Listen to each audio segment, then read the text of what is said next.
Here's what we have to say about Yesh Breira.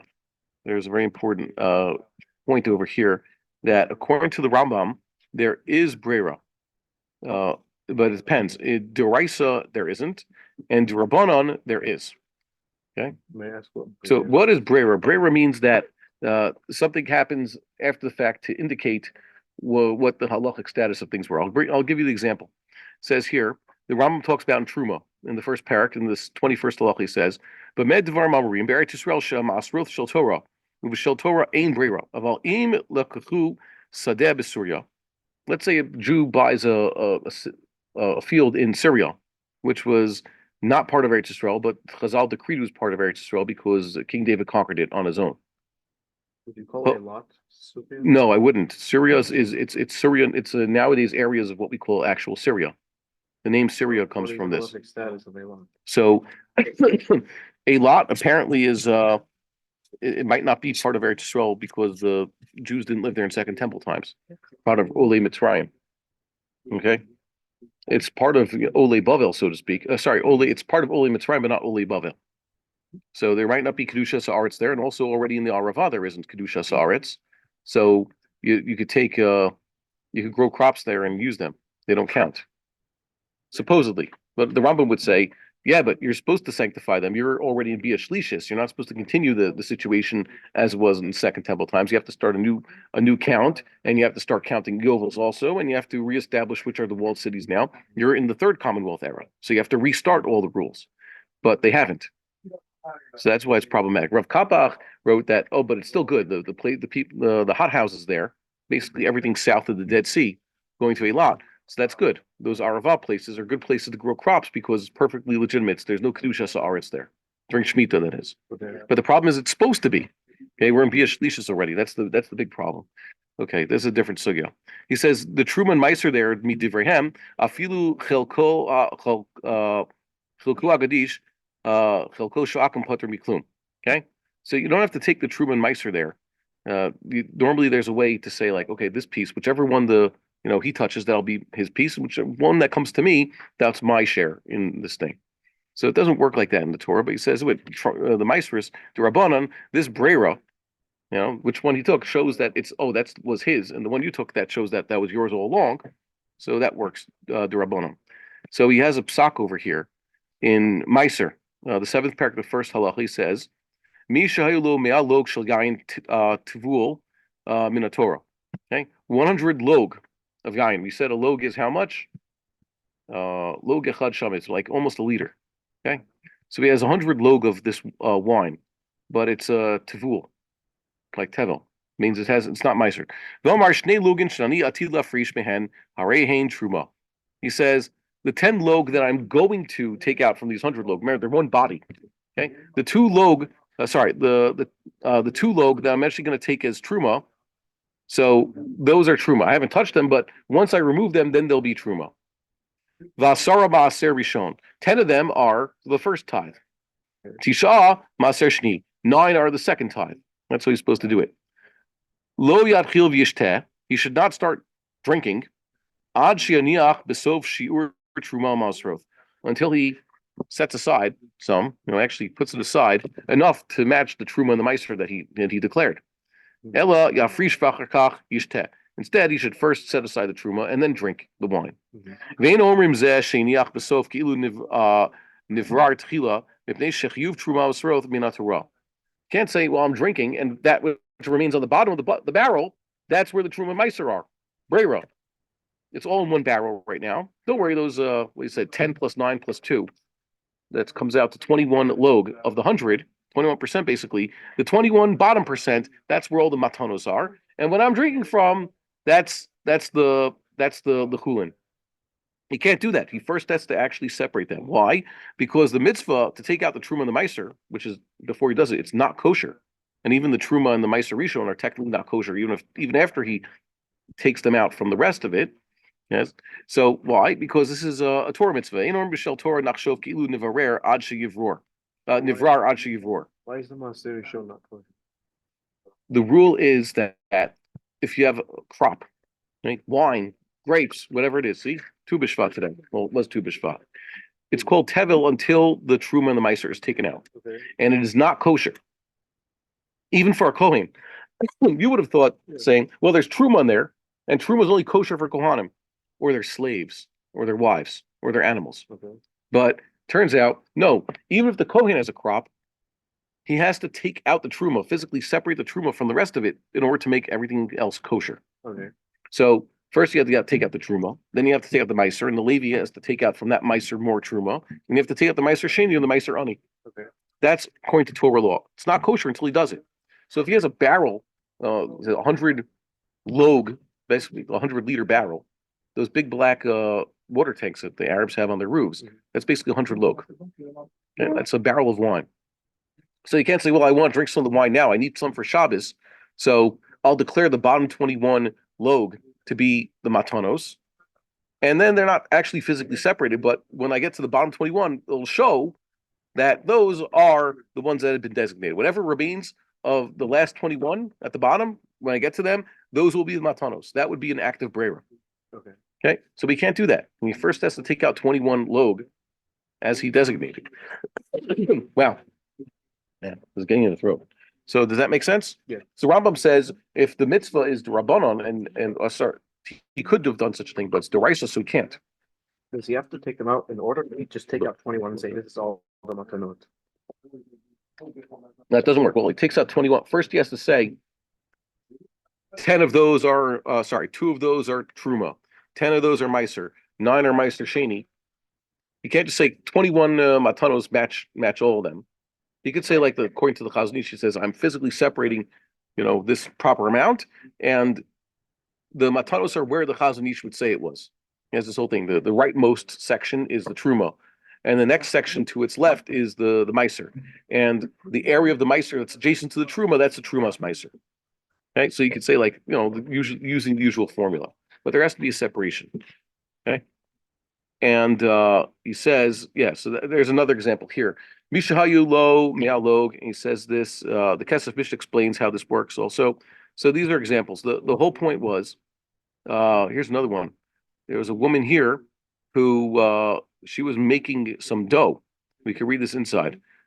She asked her friend, this in Yom Tov, Hilchos Yom Tov, the 5th parak, the 20th halacha. He says here, the woman asked her friend for some water or salt, and then she used them to knead some dough. This is yontif, so it's mutter. Oh, bishla behen tafshil, or she used them to cook some pot of food. Harei tafshil karaglei shtehen. There's a rule in yontif that one's property cannot go beyond his tchum yontif, right? Okay. So if you had an animal, you say the animal is raglei the balin. It can only go, if it's wherever it is, it's being moved out of tchum. It can only go up until your tchum. Okay. So if you have your house here and your neighbor has a house there, and your neighbor's food goes to your house, it follows a radius around his house, not around your house. Okay, because it started off in yontif at his house, so its tchum yontif follows where it started at yontif. So it says here, now it's like an event diagram, like we did earlier. It's raglei shtehen. It was really stuck around here, and now it's stuck around here. It can only go in the area that's I guess common to both of them, the locus of all points within their 2 tchumen. Okay. You know the word locus? Remember the word? No? Okay. It's an American math word. The locus of points. They say the locus of points within a radius of 5 meters from this hand, 5 meters from that hand. So they each have overlapping circles, but there's more to this one's right and more to that one's left. The locus of points within the 2 circles is the shared area, like in a Venn diagram. Yeah. Remember, like that woman they say is vice president. She loves Venn diagrams, right? Okay, so yeah, she loves them. Okay, next. We bought an animal, say a sheep for slaughter, but it's jointly owned, so it's confined to the area that's within both of our tchumen. So it's stuck. So we slaughtered in yontif for its meat. The meat is stuck. Each of us takes our portion of the meat. I'll take half, you take half. Or reva kevas, that's how they sell in the store, right? A quarter of a lamb. So it's stuck in the locus of points that is shared by our tchumen.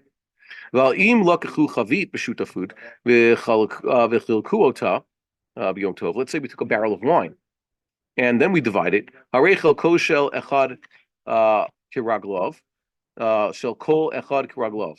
My half belongs to me, and your half belongs to you, and you could take your half where you want, and I could take my half to where I want. Okay. It's not bound. Why? Ho'il tchumin v'divrei sofrim. Okay, because this idea of tchumin is a rabbinic enactment. Yesh breira bahen. Okay, there's breira. V'nachshov ki'ilu chelek shegiel azeh haya barur lo umuzal bechavit me'erav yom tov uchilu lo haya milrav. We can imagine that even before Yom Tov started, my portion was already mine, and your portion was already yours, and they're already separated, even though they only physically separated when? On Yom Tov. With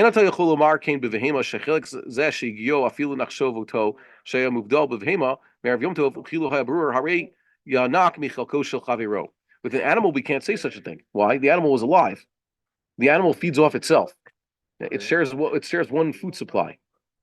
The wine's not feeding off of itself. So when we divide up the wine on Yontif, your half was always your half. It just shows you that was your half from before Yontif. So it follows your tchum. And my half was my half already before Yontif. It follows my tchum. But when the animal's killed in Yontif, doesn't matter. Before Yontif, there was no Breira. Why? Because the animal was one organism that was still, sharing one, Well, if it was slaughtered before Yontif and we actually cut into pieces before Yontif, so whatever, then that's fine. You had it before Yontif. It was yours before Yontif and it was mine. Breira just says even that if you didn't separate it, and even if you slaughtered it before Yom Tov, and physically separate, yeah, because the Yanika stops, I think. If you had killed the animal, that's why he says Shchatua. There's no Yanika after death.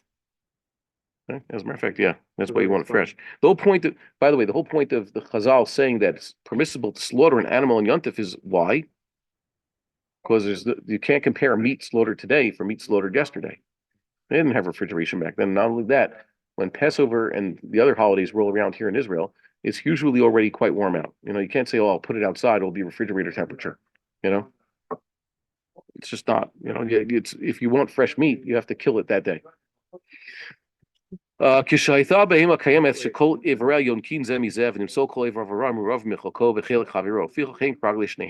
explains it. The animal's alive, feeds off itself. Does that mean on the Korban Pesach, all the people who are Meluya and the Korban have to live in the same house for that night? No, because Korban Pesach is slaughtered on a day that's technically whole. It's not Yontif. Okay. So that's it. But if it's thought that all their parts are No, well, whatever. It's slaughtered before Yontif begins. Okay, but yeah, you just said that if you have some sort of object, mm-hmm. Part of it belongs to him, part of it belongs to him, then his portion can only be in his tchum, and his portion can only be in his tchum. Let's say there's two people who live in Yerushalayim. One lives on one side of the city, one lives on the other side, and he comes over to the second house to eat their Korban Pesach. But so no, it's all within the walls. Everything then within the walls, one tchum. Jerusalem. If you were to take Korban Pesach, by the way, even outside the house, it's already possible. Yeah. Okay, so that's always within one tchum, and the walls of the old city, as they were all considered one tchum for every kudshim. Any kudshim that left Jerusalem were puzzle. Right. So this thing we dealt with the Haggadah, the question that came up 4 years ago. You're not allowed to remove Korban Pesach from the room in which once it gets that's a severe isser. And then you have the problem of, so how do you take the Korban Pesach to the room? Well, you have to leave the temple now, and you have to take it to the place where it's roasted. And so when does the isser kick in? Because you're sitting at the Seder, and one of my proposals that I didn't see the rabbis who reviewed this didn't have a problem with my proposal, which was the isser of Hutzah, moving the Korban Pesach around from room to room, begins when you officially bring it to the Seder table for the sake of eating it. Because then you have the actual ability to eat it according to Chazal, as part of the Seder. Before you say Kiddush and everybody sits down, or Mesubin, then the Korban Pesach's still in the kitchen where they roasted it. So you say, oh, everybody's going to the kitchen because you can't take the Korban Pesach out of the kitchen? Remember, the mechitzas count, just like Shabbos, there's a Rishus HaYachid, then you can't take something out of the Rishus HaYachid, otherwise you get hit with an Isser. So too, you can't take the Korban Pesach out of the room. But you have to bring it to the room. And it was probably in some other room or some other place with mechitzas until that point. Okay. So it must be that the Isser kicks in. That's just why we threw in, see, get to plug this a second week. We actually threw in, there's a stage, Hatzagara Pesach, Why is that part of the Seder? Because there's a formal act, like the Rambam says, of bringing the Korban Pesach into the room. First you have Kaddish, and then you have Urchatz, and they says, and then they bring in the Seder plate with the Gufo Shel Pesach on it. Why is it significant that they actually bring it in then? Well, because it needs to be present while you talk about it, because you're about to talk about the Korban Pesach. But more than that, now the Isser kicks in. Now you have to say, and now the Pesach, the meat of this Korban Pesach, cannot leave this room. Or if they're eating outside, whatever mechitzas they built around it. And they're supposed to build, if there's another group with a different Korban Pesach, they're supposed to have mechitza between them, put a table and some chairs there to make a physical barrier to show this is the makom of this Pesach and this is the makom of that Pesach. So I don't think that it would ever come up like, because you and I shared a Korban Pesach where we're going to, one animal, but I'm going to eat with my family in that room and you're going to eat with your family in a different building, and say that, oh, the meat is ragli me and your meat is ragli you, or they have to be in the locus of points within our tchumen because Jerusalem is within one tchum of itself. So it never comes up. Okay, so there you go. This is the answer to a question one of the guys here asked. He brought this up. So the Rambam holds a Breira or not? So at the time I was confused. I'm like, yeah, I've seen it in places. So this is the answer to the question that came up back then. Rambam holds a Breira if we're talking about a D'Rabbanan issue, and he does not hold of Breira when it's a D'Oraisa issue. And there are Rishonim who disagree, but that's a basic understanding of principles that are mentioned in the Talmud explicitly. Halavai, we should all have such good bikiyas in Talmud, but we don't have enough time, so we should just keep going. Lo alechem l'chali more, lo ata ben chorin lihi batel mimenu.